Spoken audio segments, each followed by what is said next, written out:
My name is Sam Baltrusis. I'm the author of 7 historical-based ghost books, including 13 Most Haunted in Massachusetts and Ghosts of Salem Haunts of the Witch City. During the day, I'm an author and journalist.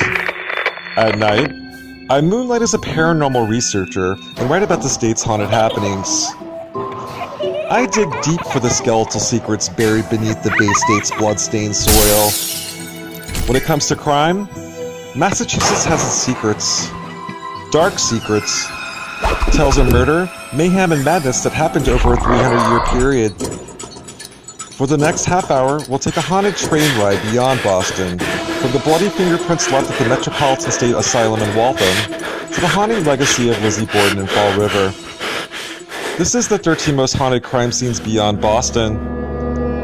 Welcome to my nightmare. Hello and welcome to the 13 Most Haunted Crime Scenes Beyond Boston. My name is Sam Baltrusis. I'm the author of 7 historical-based ghost books, including the upcoming 13 Most Haunted book. Joining me is my lovely co-host, Sharon Filia. Hello, Sharon. How are you?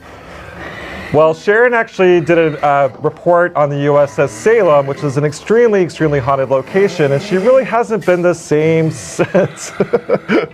So, Sharon, tell me about your experiences on the USS Salem. Okay. I have a trick here. Sharon loves chocolate.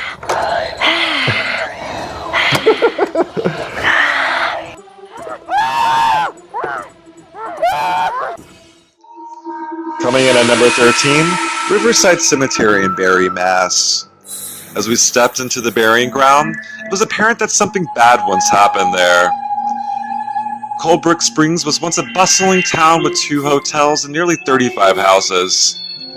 It was all removed in the 1930s as part of the area's reservoir projects.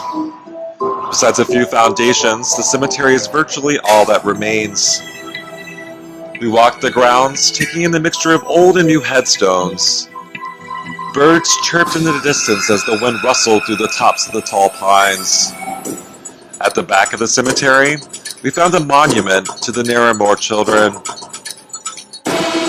They were all killed by their own mother in 1901.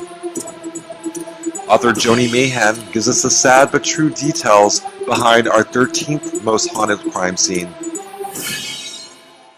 Hi, I'm Joni Mayhan. I'm a paranormal investigator and the author of 15 paranormal books, including Bones in the Basement and Signs of Spirits. This is Riverside Cemetery, and it's located in Barre, Massachusetts.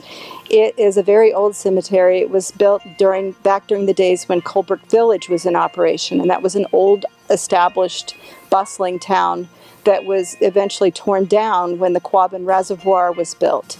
It was part of the watershed program, so they needed to remove the town. So all that remains now are a lot of empty, abandoned roads and this cemetery. Well, because there is a grave located here that pays tribute to the Narramore children who were murdered by their own mother. When she couldn't make ends meet, she felt that her children were going to be taken away from her, so she killed them one by one instead of allowing that to happen. And in retrospect, a lot of child laws were created to protect children due to that case. So it did end up being helpful for other children, but just so tragic for the children who lost their lives.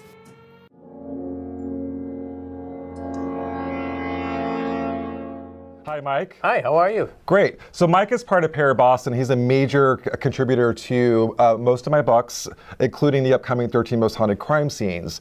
So regards to number 13, which is the Riverside Cemetery in Barre, Mass. Any experience with that cemetery? Mostly with tales that I've heard about it. I mean, people seeing shadows and figures in that cemetery, whispers and voices, and specifically around the tombstone, the Navarre tombstone. Yeah, and the children that were murdered. So there's a sad story. But do you think, like from your experience, that cemeteries are haunted? Well, I've done a lot of research and statistical analysis of this, and I found that cemeteries themselves only represent about 13% of all hauntings in Massachusetts, at least of the 175 that I've surveyed. And funny enough, out of 519 cemeteries in Massachusetts, they only represent 5% of those. So it's a very small number. There's not a lot of argument for a cemetery being haunted.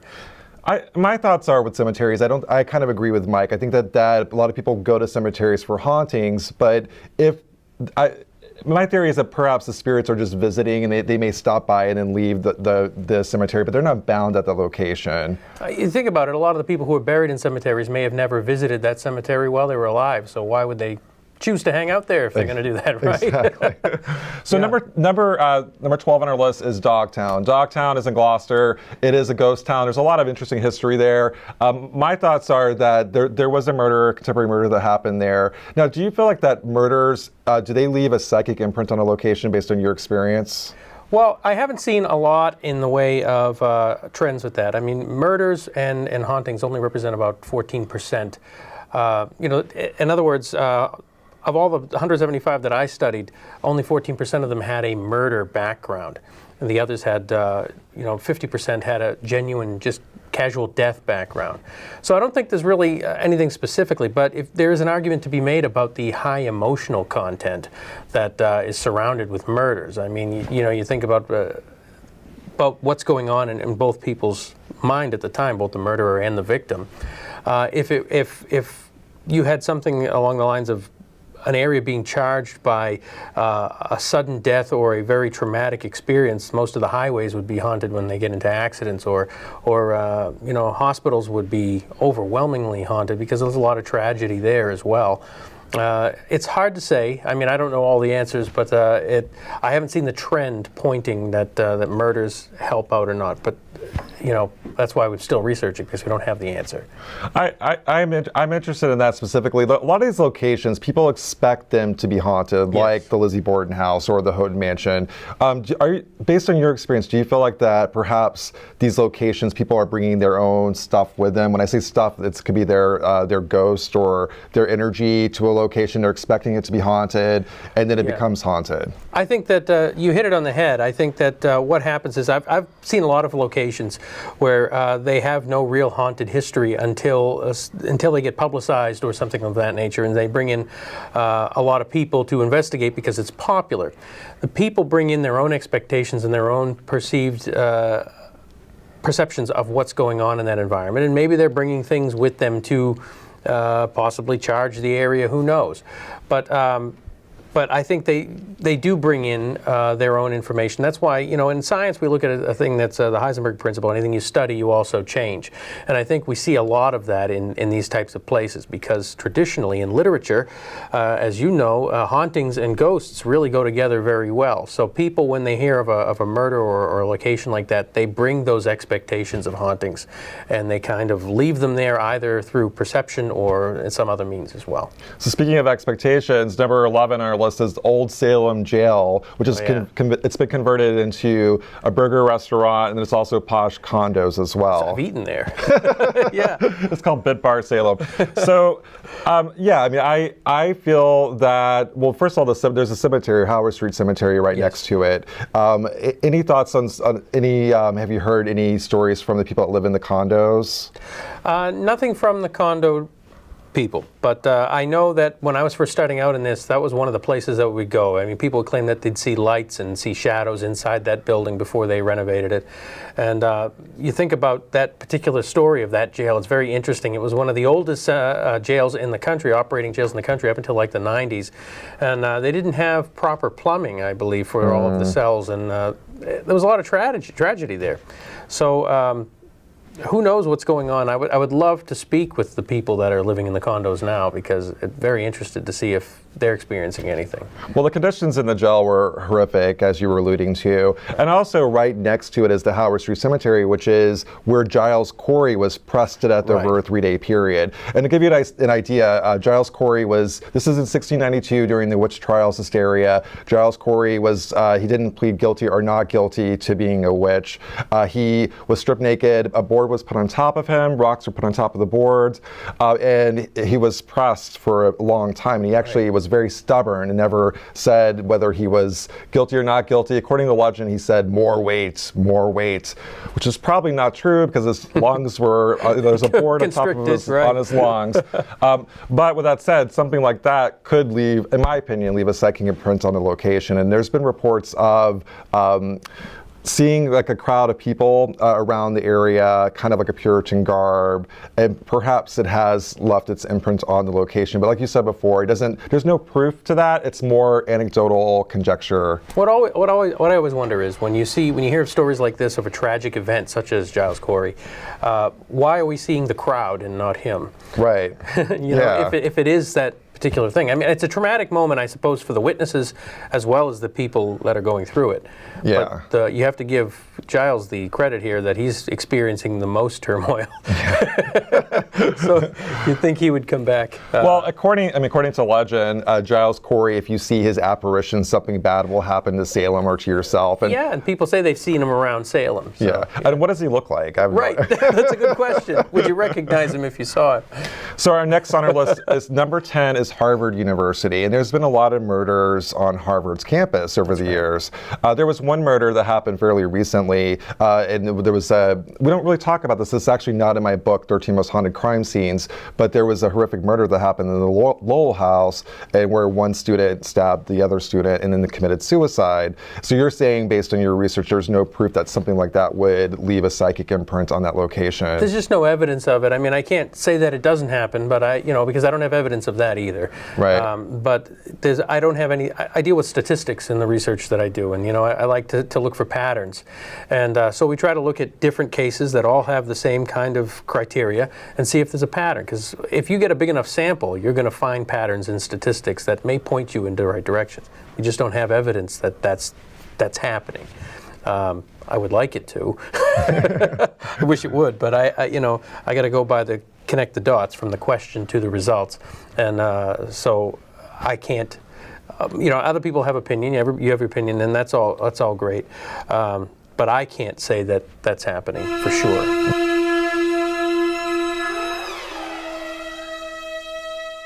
But there's one location that is number 8 on our list, and that is Metropolitan State Hospital. And Metropolitan State Hospital, Met-State, that's where the Hospital of the Seven Teeth. Right, yes. Yeah, and it is, you've done some investigating there, right? We have, yeah, and we had some interesting results there. The building, we investigated one of the older buildings that still remain, not the administrative building, but one of the other ones, and it's actually a cable access place now.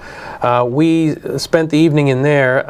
We set up some remote microphones and listening devices, and we actually could hear children singing Ring Around the Rosie from the room that was above, and that was where the children's gymnasium was, which was very interesting that it happened to be situated there, that we were hearing these things. So it's very interesting. Yeah, I'd love to get back in there. I wish I was there before they tore down some of the other original buildings. I would have loved to have been in those. So we're going to roll a clip on the Metropolitan State Hospital. Thank you so much, Mike, for your time. Thank you very much. Thank you. Inspiration for American Horror Stories Asylum? Coming in at number 8 is the Metropolitan State Hospital in Waltham. I don't do asylums, but here I am, walking through what's known as the Hospital of the Seven Teeth. The former psychiatric facility opened in 1930 and quickly earned a not-so-stellar reputation for its sadistic, overcrowded conditions. The hospital's children's center, for example, reportedly medicated the young ones to an extreme, resulted in multiple fatalities. These ghost children reportedly sing Ring Around the Rosie in the afterlife. And then there was the heinous Hospital of the Seven Teeth homicide. In 1978, Anna Marie Davey was murdered by co-patient Melvin Wilson. He dismembered her body and buried pieces of the corpse in several shallow graves scattered in the grounds of Met-State. Wilson also kept 7 of Davy's teeth, which he tucked away as sociopathic souvenirs. Yes, Met-State's bloodstains also left a psychic imprint.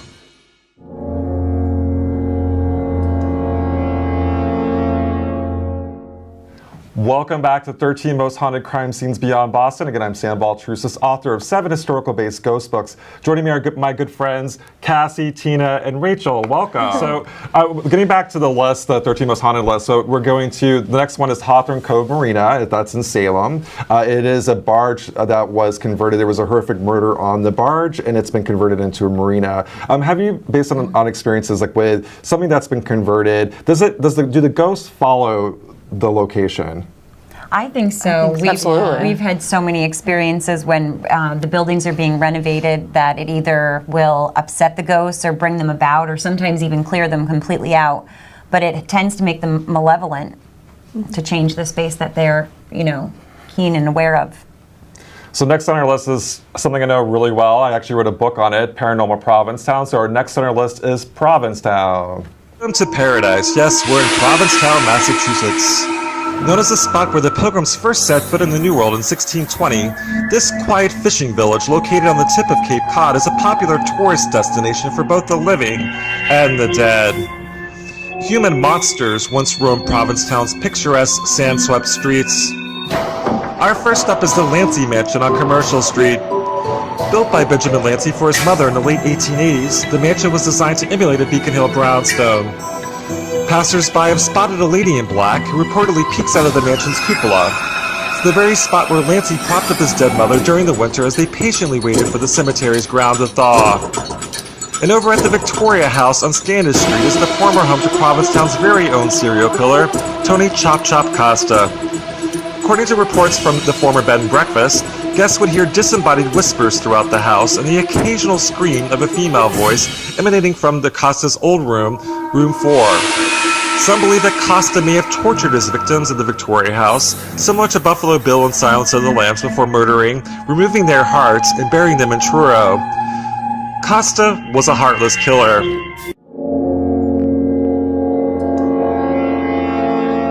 So welcome back to 13 Most Haunted Crime Scenes Beyond Boston. Joining me are the ladies from Paranormal Expeditions. I was just telling them that I stayed in that hotel or that bed and breakfast that was a crime scene. Have you ever done that? Have you spent the night in a crime scene? Oh, yeah. Yeah, absolutely. One on your list. There's several on your list that we've spent the night, the summer, the weekend. Yeah. Well, the next on the list is, to me, one of the sadder locations. There's a lot of energy there, which is the Freetown State Forest. So tell me about you shot a documentary. There was True Crime Paranormal, fantastic documentary. And any recent developments with that story? Actually, I've heard some things with the recent development of them finding and getting closer to testing the DNA and having a little bit more finance go towards that. And from what I heard, it was flat nose. And during our documentary, Tina and I continuously got confirmation that it was flat nose. And we were contacted by the girls. Tina actually has her own experiences out. Yeah, for sure. Nancy, I think the girl with the bike, she definitely made contact with us numerous times, and the more we went there, the more they kept confirming that they remembered us and that they were safe and that they're just the little clues that they would give us that it was them and they were listening, and it was unbelievable. When you say they, you mean the ghosts, right? The ghosts, yeah, the spirit of the girls who we were making contact with. It was just such a memorable experience to make such a personal connection with them that they remembered us. Well, if you may or may not know, there were multiple murders. There was a lot of satanic activity. There was so much that happened in Freetown State Forest. Have you gone back recently? We have several times, actually. We go back to pay our respects. Yeah. We've gone back down to lay down flowers within the sites where bodies were found, or where we've been told by the ghosts that they are currently laid to rest. Yeah, we've gone back where like the little pond is, where the navigation system did direct us to go. It was all dried up the last time we went, and we actually went in and got some more evidence, which was really great. So next on our list is, I know very well, is the Gardner Pingree House, which is the murder house in Salem. You ladies know Salem really well. Now, based on your experiences, do you feel like that Salem is the most haunted city in New England? I think it's haunted, enchanted, Yeah, magical. in a magical way. Yeah, it is. It's got that lore. I always tell people when they're close to Salem, roll down your window and smell the air, because it's like no so other. different. You smell the magic. Yeah, I also think it's one of the most, personally, I think it's the most protected places, because you get all these magic shops, and I think there's just a lot of great energy, and a lot of witches know what they're doing. Right, a lot of awareness there too, Yeah. of what we do and, how they use their tools in terms of communicating with spirits, within their own shops and homes and restaurants and, just giving them the respect that they actually deserve, from being people. Yeah. They know what they're doing. Well, the Gardner Pingree House specifically, that's where Captain Joseph White was murdered. He was 82 years old. He was hit over the head. It was a murder for hire. Do you think that murders would psychically imprint itself on a location? Absolutely. Yes. Absolutely. One of our actual theories as a combined group is that we believe that it leaves a scar in the universe. That these places where DNA is heavily spilled on the ground, it actually leaves an imprint of the individual. Some of it we see as residual. And other times we see intelligent individuals that actually answer us with intelligent time and intelligent response, and we're able to have a conversation with the dead. Do you, based on your experience, have you been able to solve crimes? I know the Freetown, you guys got some names with Freetown, but able to get names of the potential murderers, say at the Lizzie Borden house or other locations that are crime scenes? We actually have, yes. We kept getting the name Harper, which was interesting because we surmised that it was a disgruntled employee. And Lizzie Borden's house? Yes, Yeah. and we actually think Abigail Borden could have potentially been a sex victim. A crime victim. Okay. So, and the whole entire scene was manipulated by the police themselves to give her the respect that she deserved by pulling her dress back down, putting her shoes back on. So that manipulation of the crime scene did it no justice, because now we have to rely on the dead to come back and tell us what happened. We can't rely on the crime scene.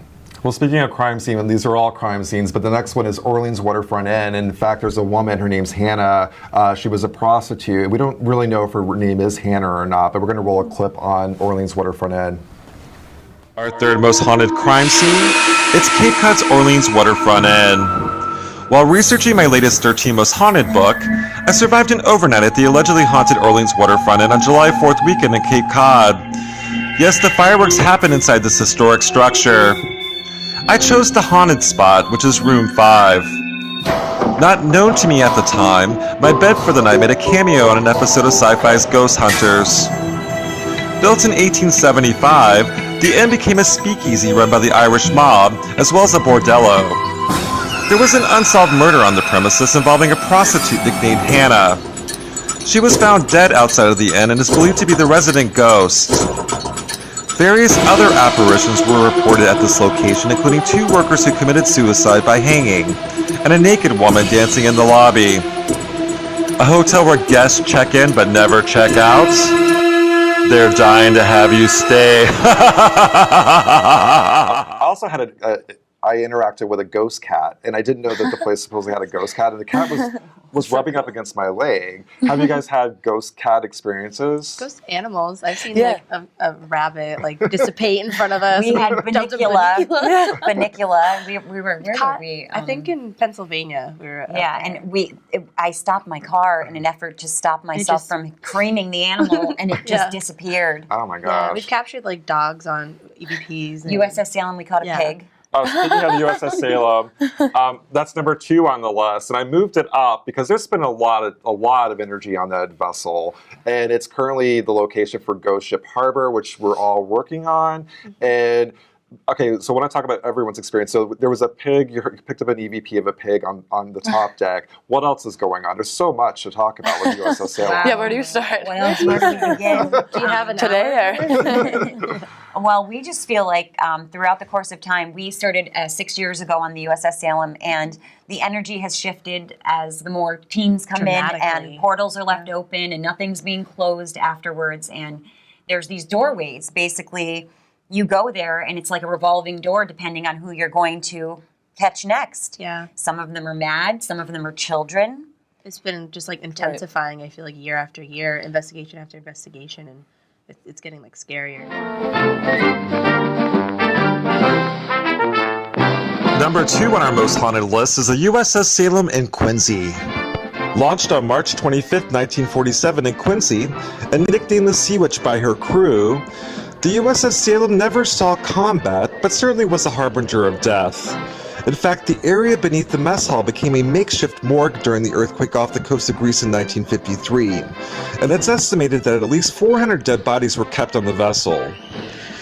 On board, there's a motley crew of resident ghosts, including the Burning Man, who supposedly smells like death and hides in the berthing area beneath the third mess hall, where the bodies were kept during the Ionian earthquake. There's also a ghost girl who speaks Greek, a salty sea captain, a growling devil dog, a cook who likes to keep the kitchen in order, and a man named John, who reportedly gives tours of the USS Salem in the afterlife. A lot of bodies brought aboard the ship. A lot of people died on that island, and they brought some bodies on the, into the operating room, and they died. They had to put them in the freezers down below. The CPO mess is, you've heard strange noise coming out of there, and you go in there, there's nobody in there. A couple of years ago at Halloween, some of the girls said that they had scratches, and they were in the wardroom pantry. They felt they had scratches on them after. So have you had any experiences with the Greek ghost on this vessel? Yes, and I'm not gonna talk about it. It's my idea. It's something that I want to do and see if somebody has something they want to say. I'm sure with so many souls, someone has to have a message somewhere, that they want to leave.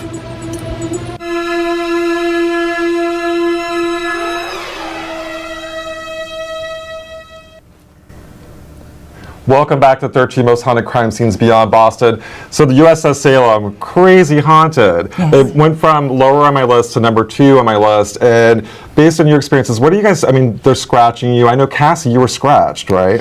Yeah, I got scratched when we were just doing like a small tour, trying to prep for the Ghost Ship Harbor, and you were getting some voices telling you that you shouldn't be there, and then at that same time, I ended up going home with some scratches that were kind of unexplained, and it's the first time I've had an experience like that aboard the ship, and it seems pretty clear that they didn't want me there for one reason or another, so.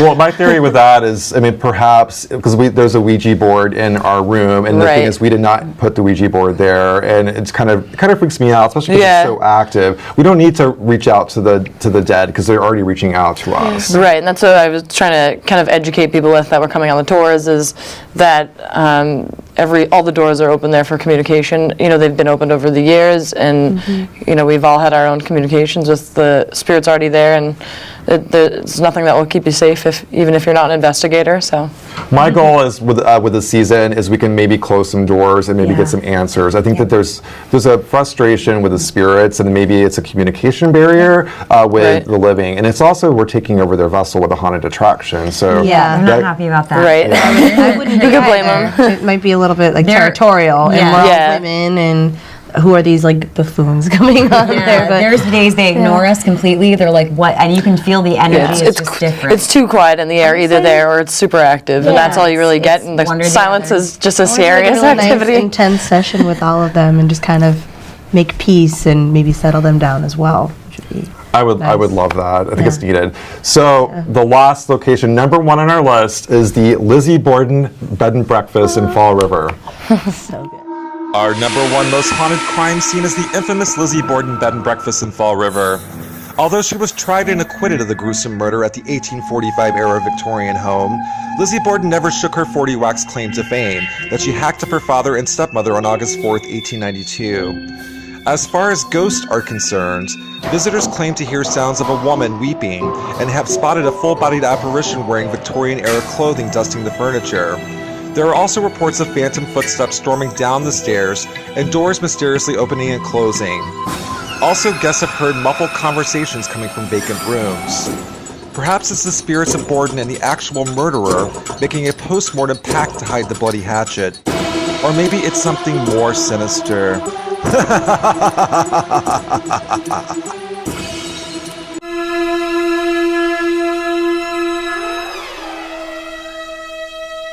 So we're going to have more information in my book, 13 Most Haunted Crime Scenes Beyond Boston. This show is going to air on multiple public access stations throughout the region. It went all the way to Vermont, New Jersey, so it's going to air all over. Thank you so much, ladies, and happy Halloween. Happy Halloween. Thank you.